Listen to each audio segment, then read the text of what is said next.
하나님께서 오늘 우리에게 주시는 말씀은 요한복음 6장 16절에서 21절까지 말씀입니다. 요한복음 6장 16절에서 21절까지 말씀, 우리 함께 읽겠습니다. 시작. 저물매 제자들이 바다에 내려가서 배를 타고 바다를 건너 가버나움으로 가는데 이미 어두웠고 예수는 아직 그들에게 오시지 아니하셨더니 큰 바람이 불어 파도가 일어나더라. 제자들이 노를 저어 12여리쯤 가다가 예수께서 바다 위로 걸어 배에 가까이 오심을 보고 두려워하거늘 이르시되 내니 두려워하지 말라 하신대 이에 기뻐서 배로 영접하니 배는 곧 그들이 가려던 땅에 이르렀더라. 아멘. 하나님 아버지, 은혜 감사합니다. 말씀이 육신이 되어 우리 가운데 장막을 치신 주님, 오늘도 친히 말씀하여 주시고 우리들에게 들을 귀를 주셔서 하나님의 메시지가 나의 메시지가 되는 은혜가 있게 하여 주옵소서. 예수님의 이름으로 기도합니다. 아멘. 모든 성경이 그렇겠지만 특히 요한복음을 우리가 순서를 따라 읽다 보면 요한복음에는 어느 것 하나 우연히 들어간 것이 없다라는 것을 곧 알게 됩니다. 마치 어렸을 때 읽었던 그 추리소설처럼 많은 상징들과 그 메시지들, 이 기호들이 요한복음 곳곳에 이렇게 담겨 있습니다. 어떨 때는 그 상징들과 구조들을 쫓아가다 보면은 이렇게 놀라고 당황스러울 때가 있어요. 와, 이런 내용들이 있었단 말인가? 이런 메시지들을 이 짧은 내용 안에 다 담으려고 우리 하나님께서 우리 사도 요한을 통해서 기록하셨던가 놀랄 때가 사실 한두 번이 아닙니다. 하지만 추리소설과 다른 점은 어릴 적에 읽었던 그 추리소설은 그 내용이, 그러니까 범인이, 핵심이 드러날까봐 감추는 듯한 느낌이 있지만 요한복음은 정반대예요. 우리가 그 사건이나 그 한 문장에 갇힐까봐, 그거에 제한될까봐 그 상징들을 통해서 많은 메시지들을 담아내고 있더라는 것이죠. 즉 요한복음의 상징과 비유는 우리가 사건과 메시지의 표면에만 머물지 않고 정말 더 중요한 것, 그리고 그 사건 속에 담긴 중요한 핵심, 가장 깊은 의미를 알 수 있도록 우리에게 상징과 구조를 보여주고 있다는 것을 알고 있죠. 그래서 이 상징들은 그 너머에 있는 핵심, 더 깊은 것을 알려주는 이 표지판, 이정표와 같은 역할을 합니다.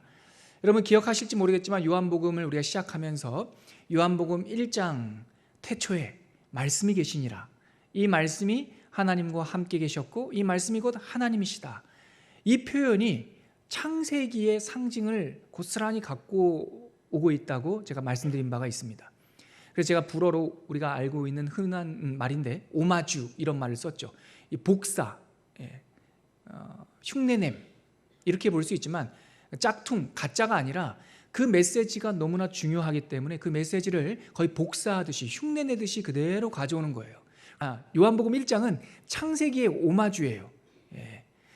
태초에 하나님이 천지를 창조하시니라, 이 창세기 1장 1절 9절이 요한복음 1장 1절에 있고 빛이 있으라 하시니 빛이 있었고 라고 하는 이 창조 사역이 말씀이 진리로 우리 가운데 있고 그 말씀을 들여다보니까 그 가운데 빛이 있었다라고 하는 메시지로 담겨 있고요.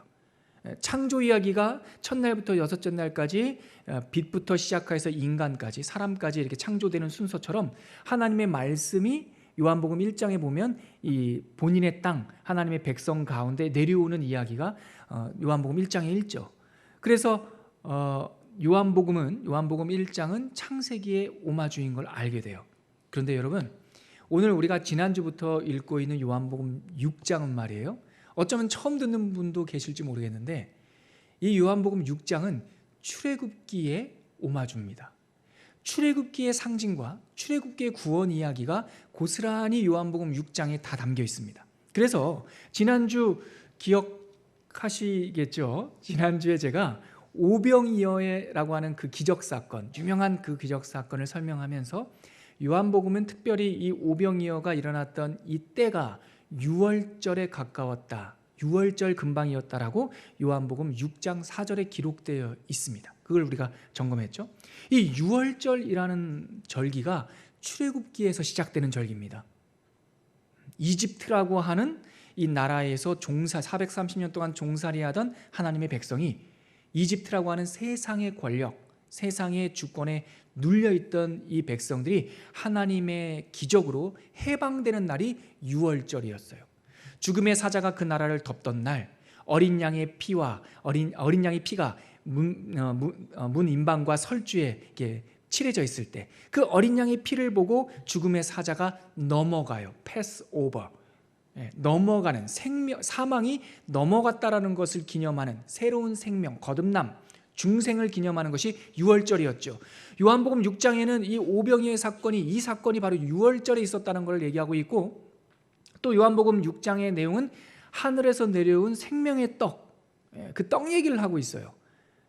바로 이 떡이 출애굽기에 있었던 만나 사건 아닙니까? 사도 요한은 이 상징을 감추질 않아요. 우리 요한복음 6장 우리 58절 한번 읽어보시겠습니까? 58절 한번 찾아보시죠. 오늘 본문은 아니지만 같은 장에 있는 요한복음 6장 58절 같이 한번 읽겠습니다. 시작. 이것은 하늘에서 내려온 떡이니 조상들이 먹고도 죽은 그것과 같지 아니하여 이 떡을 먹는 자는 영원히 살리라. 지금 떡 얘기하고 있잖아요. 하늘에서 내려온 떡, 오병이어의 기적사건을 통해서 하늘에서 내려오는 떡, 조상들, 출애굽기에 있었던 그 이스라엘 백성들이 먹었던 만나, 그걸 먹었지만 죽었던 그 사람들과 같지 않고 영원히 사는 하늘에서 내려온 떡을 너에게 주겠다. 지금 그 메시지를 요한복음 6장에서 얘기하고 있죠. 또 하나 있습니다. 우리 요한복음 지난주에 읽었던 6장 14절 한번 찾아보시죠. 14절 같이 한번 읽어볼까요? 시작. 그 사람들이 예수께서 행하신 이 표적을 보고 말하되 이는 참으로 세상에 오실 그 선지자라 하더라. 이 오병이어의 기적사건이 있었을 때 사람들이 떨려하면서 혹시 예수님이 그 선지자가 아닐까? 라고 기대했습니다.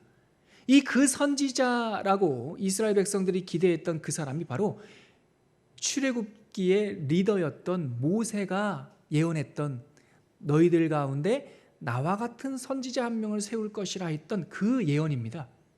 모세가 예언했던 두 번째 모세, 인간 모세가 아니라 하나님께서 보내주실 그 메시아, 그 선지자에 대한 예언이 14절에 써 있는 거죠. 다시 말해서 오병이어 사건이 있었을 때 그때는 유월절이었고 많은 사람들은 그 유월절 사건 표적을 보면서 그 선지자, 우리를 이끌 두 번째 모세, 메시아를 기대했고, 이 예수님께서 행하셨던 오병이어의 기적은 하늘에서 내려온 출애굽 시대의 만나의 완성, 영원한 생명의 떡임을 알게 되었죠. 요한복음 6장에서 사도 요한은 이 요한복음 6장 구원 이야기가 출애굽기의 이야기임을 감추질 않고 있어요. 우리가 이것을 이해하게 됐다면 오늘 읽었던 요한복음 6장 16절부터 21절까지 있었던 오병이어의 사건에 바로 연이어 나오는 이 기적사건, 예수님께서 일렁이는 바다 위를 걸어오셨다라고 하는 기적이 출애굽 사건 중에서 무엇을 상징하고 있다는 것을 직접 직관적으로 알게 되죠. 출애굽 사건에 나오는 일렁이는 바다 이야기가 뭡니까?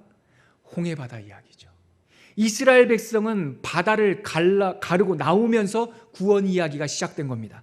그러고 보니 여러분, 이집트, 애굽, 이스라엘 사람들이 그 애굽을 뭐라고 불렀냐면 미츠라임이라고 불렀습니다. 근데 이 미츠라임이라는 뜻이 뭐였냐면 큰 물, Great Sea, 큰 물이라는 뜻이 미츠라임이에요.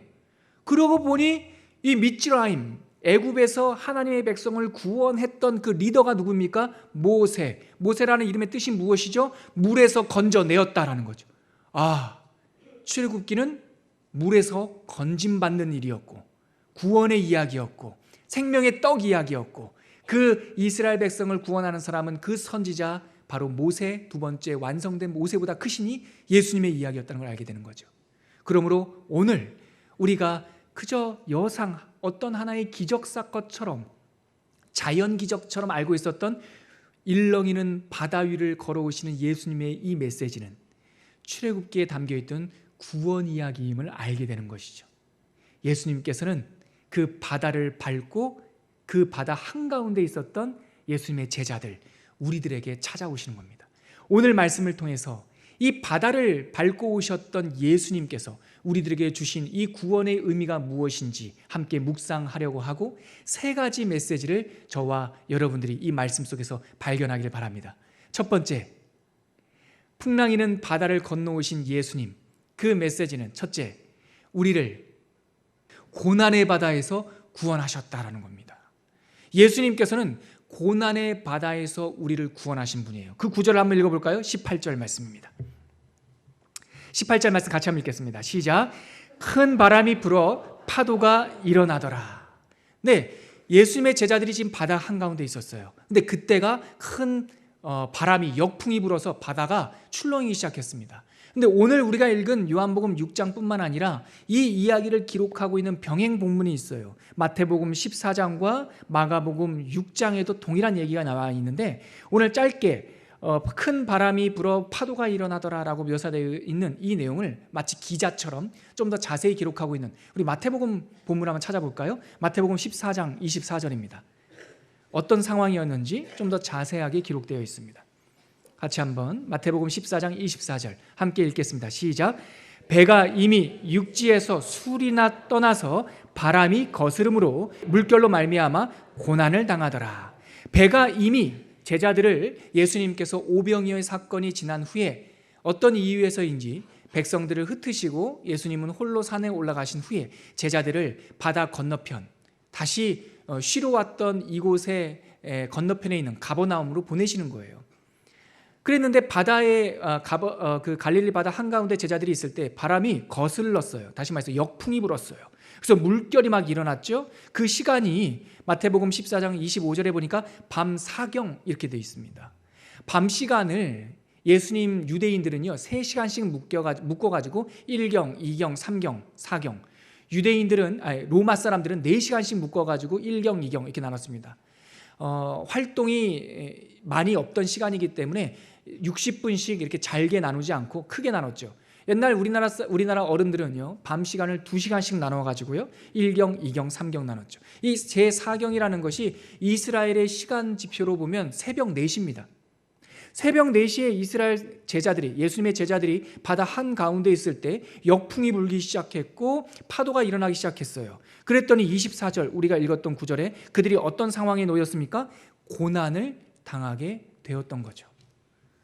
예수님께서 제자들을 보냈던 그 갈릴리 바다는 예수님의 제자들에게 고난의 바다였다는 거예요. 힘들게 노를 저어서 한치 앞으로 나가면 다시 역풍이 불러서 그 나간 만큼 더 뒤로 보내고, 다시 노를 지어서 가버나움 쪽 항구로 나가야 되는데 다시 파도가 일어서 자기의 노력들이 헛수고가 되는 고난의 상황. 네, 성경이 우리들에게 진단서를 주는 이 시대의 자화상은 고난의 바다다라는 거예요. 우리가 꼭 성경의 이 메시지를 읽지 않더라도 많은 사람들은 우리의 인생을 고난이다라고 말합니다. 석가모니도 그가 깨달은 깨우침이 가운데 가장 첫 번째 가는 깨우침이 뭐냐면 인생은 고난의 바다다 라고 말을 합니다. 근데 세상의 이 사람들, 이 선생님들의 그 좋은 점은 진단서는 잘 발견을 했어요. 틀린 말은 아니죠. 인생이 고통 가운데 있는 것 같습니다. 근데 세상의 사람들, 세상 선생들의 한계는 진단서까지만 알고 처방전이 없어요. 그래서 선생님들의 그런 공부들을 하다 보면 처음에는 굉장히 마음이 솔깃합니다. 귀가 솔깃하고 마음이 가요. 근데 가다 보면 허무해지죠. 제가 한 사람을 소개하고 싶은데 스캇팩이라고 하는 정신과 의사예요. 그의 나이 42살 때 첫 번째 책을 써요. 1976년이었습니다. 그가 쓴 책이 아직도 가야 할 길이라고 하는 책입니다. 그 책을 시작할 때 그의 첫머리에, 제가 책을 갖고 왔는데 그의 첫머리에서 이렇게, 이게 그 사람이 쓴 그 아직도 가야 할 길이라고 하는 책입니다. 그의 책 첫 번째 챕터가 이겁니다. 삶은 문제와 고통의 연속이다. 맞는 말 같지요? 첫 문장은 어떻게 시작하냐면 삶은 고해다. 고통의 바다다. 이것은 위대한 진리다. 다시 말하면 이 세상에서 가장 위대한 진리 중에 하나다. 생 즉 고. 삶은 즉 고통이다 라는 것, 석가의 가르침은 사성제, 고성제, 멸성제, 집성제, 도성제라고 말하는 이 석가의 사성제 중에 가장 첫 번째 가르침이다, 이렇게 시작을 해요. 이 사람은 정신과 의사였습니다. 인간의 문제들을 의사로서 치유하고 상담하고 여러 가지 그 임상 경험들을 묶어서 인간의 문제, 인간의 정신적인 문제에 대한 답을 주기 위해서 이 책을 썼어요. 그래서 이 책을 쓰면서 생즉고 이것은 진리다, 이렇게 시작을 했죠. 그때 당시 이 책을 집필할 때 그는 불교도였습니다. 그런데요, 이 책을 여러 가지 임상 경험을 통해서 꽤 오랜 기간 썼는데 이 책을 탈고하면서 맨 마지막 챕터를 쓰면서 그는 크리스찬이 됩니다. 공식적으로 자기가 그리스도인 됐음을 고백합니다. 성경 통독 잘 하신 후에 나중에 335 모여가지고 여러분들이 독서회 같은 걸 하길 바라는데 제가 좋은 책들 많이 추천해 드릴게요. 이 책은 함께 읽어볼 만합니다. 한 인간, 한 전문가, 정신과 의사가 어떻게 진리와 하나님과 그의 은총을 만나는지에 대한 아주, 우리 한국말이 좋은 말 있지 않습니까? 시나브르. 변하는지, 어떻게 변하는지 모르면서 자연스럽게 변해가는 모습이 이 책에 담겨 있어요. 그 마지막 챕터, 마지막 장의 마지막 페이지에 그는 이러한 고백을 해요. 제가 한번 읽어드릴게요. 한때는 동화처럼 여기던 것이 현실이 되었습니다. 우리는 변두리가 아니라 하나님의 비전과 하나님의 관심의 중심에서 하나님의 눈으로 세상을 살아갑니다. 우리는 더 이상 우주의 길 잃은 미아가 아닙니다. 오히려 하나님의 은혜의 실제는 우리 인간을 우주의 중심으로 초대했다는 것입니다. 우리는 세상에서 길을 잃어버린 미아가 아니라 하나님을 만나게 되니 우주의 중간에 있다는 것을 깨닫게 되었고, 그 우주의 중간에 내가 쓴 것이 아니라 하나님이 초대했다는 것을 깨닫게 됐다는 거예요. 모든 이 마음의 고통과 정신적인 고통, 묶임은 하나님과 하나님의 은혜를 만나는 순간 해방된다는 것을 정신과 의사가 여러 임상 경험을 통해서 고백하고 있어요. 여러분, 생즉고 맞죠? 하나님을 모를 때는 이 인생의 바다는 고난의 바다입니다. 우리가 역풍을 만날지 어떻게 알았습니까? 우리가 밤 사경에 인생의 바다를 가게 될지 어떻게 알았어요? 그러나 그렇게 바다의 한가운데 놓이게 되는 때가 있다니까요. 역풍이 부는 때가 있어요. 아무리 노를 저어도, 아무리 새벽 6시부터 일어나서 밤 9시까지 12시간을 일해도 우리의 인생이 한 걸음도 나가지 못하는 것 같은 고난의 연속이 있을 수 있어요. 그런데 여러분, 이것을 잊지 마십시오. 여러분들 혼자 있는 것이 아닙니다. 우리 주님께서 그 일렁이는 파도를 밟으시고 고난 가운데 있는 우리 가운데로 찾아오셨습니다. 이 고난으로부터 해방, 예수 그리스도를 믿는 크리스찬이 되었다는 뜻이 무엇입니까? 이 고난의 바다에서 건지심을 받았다라고 하는 뜻입니다. 오늘 예수님께서 그 풍랑이는 바다 한가운데에서 우리를 찾아오셨습니다. 두 번째, 이 바다를 밟고 오신 예수님의 사건이 우리에게 주시는 의미가 무엇입니까? 바로 두려움의 바다에서 우리를 건지셨다라는 사실입니다. 우리 이어지는 요한복음 6장 19절 같이 한번 읽어볼까요? 시작. 제자들이 노를 저어 10여리쯤 가다가 예수께서 바다 위로 걸어 배에 가까이 오심을 보고 두려워하거늘. 여러분 이거 보십시오. 병행 본문인 마태복음 14장에는 유령인가 하여 두려워했다, 이렇게 되어 있어요. 유령인가 하여. 한번 찾아볼까요? 그 구절도 마태복음 14장, 아까 찾았던 14장 26절 한번 가보시죠. 마태복음 4장 26절. 계속 오늘은 펴놓으세요. 마태복음 14장을 같이 한번 읽겠습니다. 시작. 제자들이 그가 바다 위로 걸어오심을 보고 놀라 유령이라 하며 무서워하여 소리 지르거늘. 여러분, 우리가 놓여있는 이 밤사경, 어두운 바다, 역풍이 부는 바다, 고난의 바다는요, 필연적으로 두려움과 함께 병행합니다. 두려움의 이유는 무엇입니까? 무지입니다. 눈을 떴어도 앞에 예수님이 계셔도 그 예수님이 어떤 분인지 모르기 때문에 두려움이 우리에게 휩싸여 옵니다. 공포의 심리학, 제가 예전에 심리학 공부할 때 공포의 심리학이라는 챕터가 지금도 선명하게 기억납니다. 인간 마음속에 도사리고 있는 이 두려움, 공포는요, 대부분 후면 공포입니다. 보이지 않는 공포입니다. 그래서 이 공포심, 인간의 영혼이 키워내는 이 공포심을 영화로, 상품으로 만들어내는 이 공포 영화의 공포의 기술은요, 대부분 이 공포의 대상을요 싹 숨깁니다. 그래서 항상 이거 다 소설이지만 공포 영화에서 만들어내는 그 귀신들 있잖아요. 공포의 대상들은요, 어두움 가운데 나타납니다. 보일 듯 말 듯합니다. 그리고 항상 뭐 농장 안에 있든 아니면 벽 뒤에 숨어 있든, 제가 예전에 본 건 아니고 저는 공포 영화 잘 안 봐요. 가짜니까. 제가 그 광고 때 본 그 공포 영화 보러 갔더니 광고 보여주잖아요. 그 중에서 봤던 공포 영화의 그 공포의 대상은요, 싱크대 밑에 있더군요. 안 보이는 게 공포예요. 근데 예수를 만나면 어떻게 되냐면, 어두운 데 이렇게 있잖아요. 무서워하지 마십시오. 불 켜세요 그냥. 그리고 나와 이러면 돼요. 싱크대 밑에 뭐 이러고 있잖아요. 야, 나와라, 더럽다 거기. 그러시면 돼요. 소복 입고 나오면 어떡합니까? 옷 하나 줄까? 머리 풀고 나오면 머리 좀 묶어. 피 흘리고 나오면 닦거라. 끝나는 거예요. 대부분 우리를 두렵게 만드는 것은 무지예요, 무지.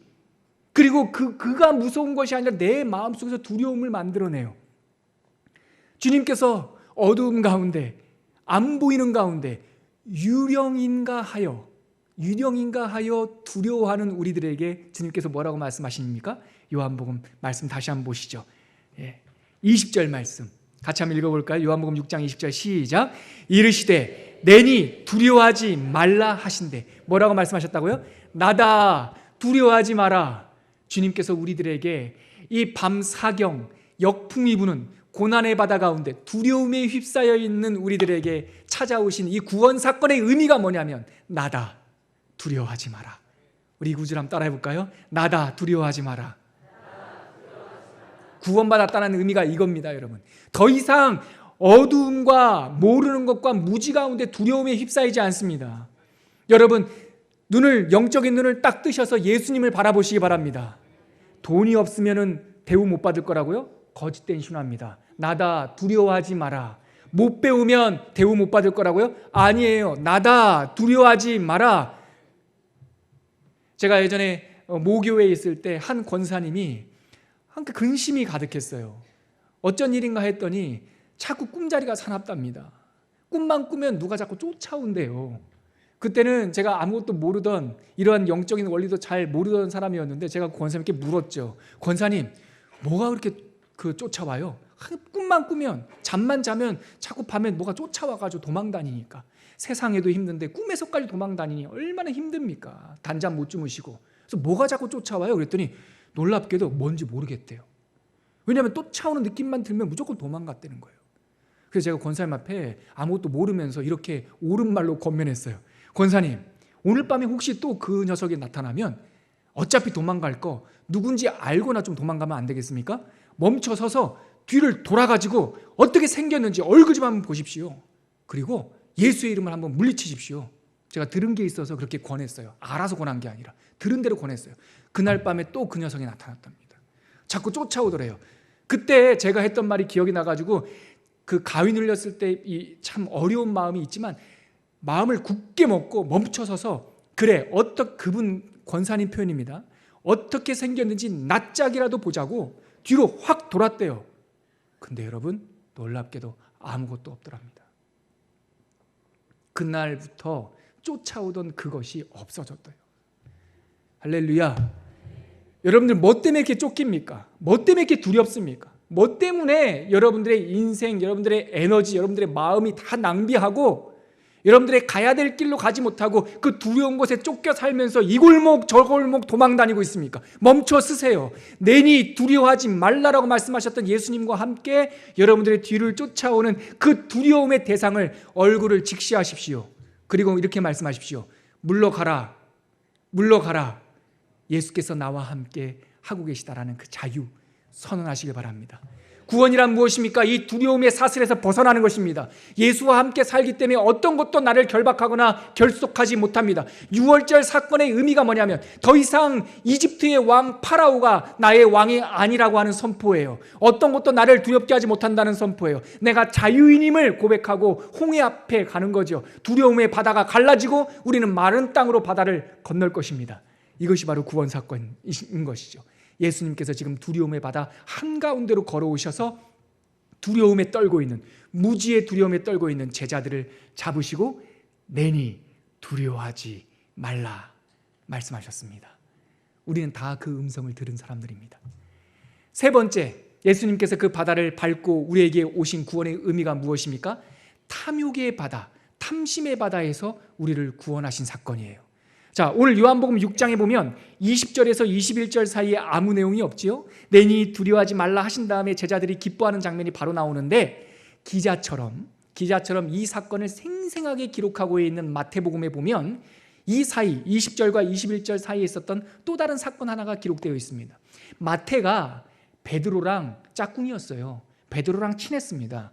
그래서 베드로와 관련된 많은 기록이 마태복음에는 담겨 있어요. 이 20절과 21절 사이에 사실 한 가지 사건이 더 있었습니다. 우리 아까 제가 찾아놓으시라고 했던 마태복음 14장 말씀 다시 한번 가보죠. 마태복음 14장 말씀 찾으셨습니까? 먼저 27절 한번 읽어볼까요? 시작. 예수께서 즉시 이르시되 안심하라, 나니 두려워하지 말라. 이 말씀 하셨어요. 그러고 나서 무슨 일이 있었습니까? 우리 28절부터 31절까지 말씀 같이 한번 읽어보겠습니다. 시작. 베드로가 대답하여 이르되 주여, 만일 주님이시거든 나를 명하사 물 위로 오라 하소서 하니, 오라 하시니 베드로가 배에서 내려 물 위로 걸어서 예수께로 가되 바람을 보고 무서워 빠져가는지라 소리질러 이르되 주여 나를 구원하소서 하니, 예수께서 즉시 손을 내밀어 그를 붙잡으시며 이르시되 믿음이 작은 자여 왜 의심하였느냐 하시고. 요한복음 6장 20절과 21절 사이에 요한은 기록하지 않지만 사건이 하나가 있었습니다. 미스터 베드로가 또 등장했습니다. 이 사람이 뭐라고 말합니까? 예수님께서 분명히 나니 두려워하지 말라 라고 말씀하셨음에도 불구하고 베드로는 이렇게 말합니다. 만일 주님이시라면, 나다니까? 근데 베드로는 만일 주님이시라면 나로 하여금 물 위를 걷게 하소서. 이게 대단한 믿음의 결단이라고 우리가 오해하는데 아니에요, 여러분. 주님께서 나라고 말씀하셨음에도 불구하고 주님을 테스트하고 있는 거예요. 이 화법은요, 마태복음 4장에 나오는 예수님께서 40일 시험을 받고 고난을 당하실 때, 그때 예수님을 유혹하는 자, 예수님을 시험하는 자, 다른 성경에서는 사탄이 예수님께 했던 화법과 동일합니다. 예수님께서 하나님의 아들인지 다 알았습니다, 마귀는. 그런데 사탄은 예수님을 시험하죠. 40일 동안 금식한 예수님에게 만일 당신이 하나님의 아들이거든 이 돌들로 하여금 뭐가 되게 하라? 떡이 되게 하라. 예수님께서 말씀으로 그에게 대적하셨지만 또다시 사탄이 말합니다. 만일 하나님의 아들이거든 떨어져 보아라. 천사들이 너를 지킬 것이다. 이 만일, 예수님을 시험하는 그 화법이 베드로의 입술에서 나왔습니다. 그러면서 한다는 말이 뭡니까? 물 위를 걷게 해달라는 겁니다. 그랬더니 예수님께서 뭐라 하세요? 어이가 없죠. 왜 물 위를 걸으려고 하는지 그 마음의 동기를 아셨기 때문에 예수님께서 이렇게 말씀하십니다. 아주 단순하게. 영의 성경에는 come, 우리 성경에는 오라, come, 와봐라. 베드로가 가슴에 부항부항해서 배에서 나와서 바다 위로 발을 내밀었습니다. 네, 처음에 몇 발짝 걸었죠. 근데 바람이 이니까 두려운 마음이 생겨가지고 물에 빠져버립니다. 그때 즉시 베드로가 정신을 차리죠. 그때 진심 어린 말을 합니다. 주여 나를 구원하여 주시옵소서. 왜? 바닷물에서도 한번 이렇게 부력처럼 힘을 내서 한번 일어나 보죠. 그때 정신 차린 거예요. 자기가 사람이라는 걸. 그때 예수님께서 즉시 손을 내밀어서 그의 손을 잡고 일으키셔서 배 위로 인도하신 다음에 그에게 하신 말씀이 믿음이 적은 자여 왜 의심하였느냐, 이렇게 꾸짖어요. 이 구절이 많은 성도들이 어쩌면 정말 심각할 정도로 정반대로 오해하고 있는 구절이에요. 믿음이 작은 자여 왜 의심하였느냐, 이게 왜 바람을 두려워해서 더 많이 걷지 못하고 물에 빠졌느냐라고 하는 꾸지람이 아니에요, 여러분. 예수님께서 생명 주시면서까지 제자를 삼고 하나님의 사람들을 키우고 하나님의 크리스찬들을 초대했던 까닭이 물 위 몇 걸음 걷는 서커스 하는 사람들 키우려고 했던 게 아니란 말이에요. 예수님의 제자도로 충만해지면 물 위를 걷는 겁니까? 아니에요. 왜 물 위를 걷지 못했느냐고 꾸짖는 것이 아니라 네가 왜 의심했냐는 거예요. 너의 능력을 의심하거나 네가 걸을 수 있다는 걸 의심했다는 말이 아니라 여기서 말하는 의심은 네가 왜 나를 의심했느냐. 만일 주님이시거든 왜 이런 식의 태도를 가졌느냐? 그리고 왜 네가 인간일진데 배 위에 있어야지 왜 나 흉내 내려고 하냐? 왜 네가 무리를 걸어야 하냐? 여러분 이 장면 잘 보십시오. 베드로가 왜 무리를 걸어야만 합니까? 그가 무리를 걸어서 검증하고 증명해야 될 것이 무엇이 있습니까? 베드로가 왜 예수를 증명하려고 합니까? 예수를 믿어야지. 이 못된 동기와 심보가 오래된 고질병입니다. 사탄이 이래서 떨어진 겁니다. 사탄이 원래 천사였다가 하나님의 자리를 탐하려고 하다가 사탄 된 거예요. 우리 마귀의 기원에 대해서 기록하고 있는 구절이 성경에 딱 두 곳밖에 없는데 그 중에 한 구절인 이사야 14장을 한번 찾아보시겠습니까? 여기에 우리가 알 수 있는 이 고약한 동기, 영적인 고질병의 원인이 있습니다. 이사야 14장 한번 찾아보시죠. 제 성경책으로는 938쪽에 있는데요. 이사야 14장 12절부터 14절까지 같이 한번 읽겠습니다. 시작. 너 아침의 아들 계명성이여. 잠시만요 여러분. 이 계명성이 한자어로는 계명성, 우리나라 말로는 샛별, 금성, 라틴어로는 이 계명성을 뭐라고 부릅니까? 루시퍼 이렇게 부릅니다. 이 계명성은 사탄을 상징하는 상징 언어입니다. 자, 다시 한번 읽어볼까요? 시작. 너 아침의 아들 계명성이여 어찌 그리 하늘에서 떨어졌으며 너 열국을 엎은 자여 어찌 그리 땅에 찍혔는고 내가 내 마음에 이르기를 내가 하늘에 올라가 하나님의 뭇별 위에 내 자리를 높이리라. 내가 북극 지폐의 산 위에 앉으리라. 가장 높은 구름에 올라가 지극히 높은 이와 같아지리라 하는도라. 어떻게 천사장이었던 이 루시퍼가 사탄이 되었습니까? 그가 먼저 말합니다. 내가 하늘에 올라갈 것이다. 모든 별들보다 으뜸이 될 것이다. 모든 별들보다 으뜸되는 것도 모질라 14절에 보니까 가장 높은 구름 위에 올라가서 지극히 높은 이 누굽니까? 하나님과 같아지리라. 이러다가 천사가 사탄 된 거예요. 하나님과 같아지리라. 이래서 떨어진 사탄이 또 누구를 또 유혹합니까? 아담과 하와를 유혹합니다. 하나님은 이렇게 말합니다. 에덴 동산에 있는 거 다 줄게. 네가 이름을 부르는 것이 그것의 이름이 될 거야. 단 선악을 알게 하는 나무만 범하지 말아라. 왜냐하면 이것은 하나님을 기억하는 장치란다. 선악과를 보면서 저것을 범할 수 없는, 니네들 마음대로 할 수 없는 선악과를 보면서 누구를 기억하라? 나를 기억하라. 나는 하나님, 너는 사람. 그런데 사탄이 와가지고 하와를 유혹합니다. 아니야, 저 선악과를 먹어. 저거를 먹으면 네가 누구처럼 될 것이야? 하나님처럼 될 것이야. 이 마음이 지금 베드로에게 왔습니다. 내니 두려워하지 말라라고 했을 때 그 베드로의 마음속에 탐심이 들어왔습니다. 만일 주님이시거든 나로 하여금 물 위를 걷게 하소서. 주님께서 이렇게 생각하십니다. 베드로의 마음속에 뭐가 들어왔네. 큰일 났네. 제 물속에 한번 푹 빠뜨려야지. 자기의 처소를 좀 알겠네. 그리고 나서 예수님께서 걸어오다가 바람을 만나 두려워서 빠지는 거예요. 빠졌을 때 자기의 자리를 아는 거예요. 그제서야 진짜 고백, 주여 나를 구원하소서라고 하는 고백이 나오는 거예요. 베드로 마음속에 왜 이러한 탐심, 하나님과 같아지려고 하는, 예수님과 같아지려고 하는 왜 탐심이 들어왔습니까? 바로 이 물 위를 걷는 수상도보 사건 앞에 무슨 사건이 있었다고요? 오병이어의 사건이 있었다고요.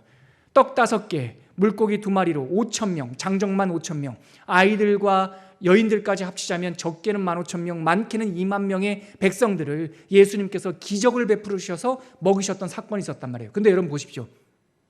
기적은 예수님께서 일으키신 겁니다. 그런데 그 2만 명을 어떻게 예수님께서 다 나눠주십니까? 우리가 그 배경과 사건을 재구성해 볼 때 예수님께서 기적을 행하시자, 그리고 성경 말씀에도 그렇게 되어 있습니다. 이제는 떡을 갖다가 나눠줘라. 누구들한테? 제자들한테 나눠주라고 말했잖아요. 그러니까 그 떡을 가지고, 그 생선을 가지고 백성들에게 나눠준 사람들이 제자들이었단 말이죠. 처음에는 이 배고픔이 없어지고 기적 때문에 다 함께 기뻐했을 겁니다. 그러나 제자들의 마음속에 이상한 것이 들어오지 않았겠습니까? 처음에는 기쁘죠. 예, 마음껏 드십시오 하다가 나중에는 점점 거기 좀 줄 좀 쓰세요. 거기 2만 명이니까 거기 줄 안 쓰면 떡 안 드립니다. 생선 안 드립니다. 여기는 나랑 친한 사람이 있네. 떡 하나 더 줄 수 있죠. 원하는 대로 줬다고 했으니까. 처음에는 기뻐서 함께 섬기지만 시간이 가면 갈수록 제자들은 손에 생선 냄새, 빵 냄새가 가득하면서 기적의 주인공이 예수님인지 자기인지 헷갈리기 시작하는 거죠. 이게 지나친 상상입니까? 아니요, 여러분. 우리가 예수님을 믿고 신앙생활할 때 이러한 유혹에 얼마나 많이 빠집니까? 처음에는 구원받은 은혜 때문에 제가 목사가 되고 신학교를 갔습니다. 교회에 사람들이 모이고 많은 사람들이 구원받는 은혜가 있고, 목사님 말씀에 은혜 받았습니다. 목사님은 능력이, 저한테 그런 얘기 하지 마세요, 여러분. 뭐 능력의 종, 뭐 말씀의 종, 속으로 하세요. 속으로. 네. 그런 얘기 자꾸 하면 제가 주객이 전도되는 거죠. 주객이 전도되면서 뭐라고, 어떤 생각이 듭니까? 내가 목회하는구나. 내가 정말 능력이 있나 보구나. 나 아니면 안 되지. 무리를 걷고 싶은 마음이 내 마음속에 들어온단 말이죠. 여러분들은 어떠세요? 처음에는 구원의 감격으로 이 봉사도 하고 저 봉사도 하지만 나중에는 내가 하지. 지금 베드로의 마음속에 그 탐심이 들어온 거예요. 욕심이 잉태한 즉 뭐를 낳고? 죄를 낳고, 죄가 장성한 즉 사망을 낳고. 골로새서 1장 15절 말씀에는 탐심은 곧 우상숭배니라. 지금 베드로의 마음속에 무리를 걷고 싶은 이상한 동기가 침투한 것이죠. 예수님께서 그 탐심의 바다에서 베드로를 오라 한 다음에 물속에 푹 빠지는 실패 경험을 통해서 그에게 자기의 자리를 알게 하여 주신다는 것이죠. 여러분, 예수님께서 지금 풍랑이는 바다를 밟으시며 급하게 제자들 앞에 왔습니다. 우리가 놓여있는 이 세상은 첫 번째 어떤 바다였습니까? 고난의 바다였습니다. 그건 맞아요. 고난이에요. 그러나 예수님께서 그 고난의 바다 한가운데 우리 가운데 찾아오셨음을 잊지 마시길 바랍니다. 고난이 있지만 우리는 그 고난이 해석된 사람들이에요. 모든 것을 합력하여 선을 이루시는 예수님이 찾아온 사람들이에요. 더 이상 우리는 고난과 상처 가운데 매이지 않습니다. 그래서 구원받은 사람은 과거의 상처에 더 이상 묶이지 않습니다. 더 이상 고난이 아닙니다. 하나님께서 그 모든 것들을 선으로 바꾸실 줄 믿습니다. 두 번째, 예수님은 어떤 분이셨다고요? 두려움의 바다에서 우리를 건지신 분이에요. 더 이상 무지의 사슬 가운데 두려움에 휩싸이지 않길 바랍니다. 예수님 만나신 분은 더 이상 무서운 것이 없습니다. 죽어도 살겠고 했는데 뭐가 무섭습니까? 뭐가 두렵습니까? 그것으로부터 자유를 얻는 것이 구원입니다. 바다 위를 걸어서 우리에게 오신 예수님은 세 번째, 어떤 바다에서 우리를 구원하셨습니까? 어떤 바다? 탐심의 바다. 우리 마음속에 내가 주인이 되려고 했던 그 모든 바다로부터 우리의 자리를 찾아주시고 우리에게 손을 내밀어 주셔서 구원하신 주님, 모든 탐심의 바다에서 우리를 해방하신 것이죠. 아까 제가 여러분들에게 소개했던 이 스카펙 박사의 마지막 챕터, 아직도 가야 할 길이라고 하는 마지막 챕터 보면 제가 적어왔어요. 436페이지에 이러한 깨달음이 있어요. 제가 소개하기 원합니다. 한번 들어보세요, 여러분. 우리는 윗사람의 존재를 달가워하지 않는다. 부모나 사회 또는 권위 등이 우리를 억압한다고 느낄 때가 너무나 많다. 그래서 아버지도 없었으면 좋겠고 대통령도 없었으면 좋겠고 어른도 없었으면 좋겠죠. 그런데 들어보세요. 사실 우리의 현실의 문제를 함께 져줄 윗사람이 필요하다. 자신 외에는 책임질 수 없는 그런 권력의 정상에 올라간다는 것은 큰 두려움의 일이다. 우린 다 그런 자리에 가고 싶어 하죠. 그러나 그것이 무서운 일이라는 거예요. 그러면서 스카펙 박사는 이렇게 말합니다. 이미 말했다시피 그 정상에 하나님이 함께 계시지 않는다면 우리는 고독에 질려버릴 것이다. 하나님 없는 것을 세상은 말합니다. 네가 신이 되라고 말합니다. 네가 모든 것을 가져서 모든 것을 통치할 수 있는 자리에 올라가라고 말합니다. 스카펙 박사는 하나님의 은혜와 하나님을 만난 다음에 아무것도 존재하지 가장 높은 자리, 고독사로 질려 죽을 것이다 라고 말합니다. 하나님께서는 그 탐심, 그 고독한 자리, 아무것도 없는 자리에 찾아오셔서 우리의 주인이 되어주시고 우리의 문제를 함께 고민하여 주시고 우리의 죄악의 짐을 대신 져주신 분입니다. 그것을 가리켜서 은혜라고 말했고 구원이라고 말합니다.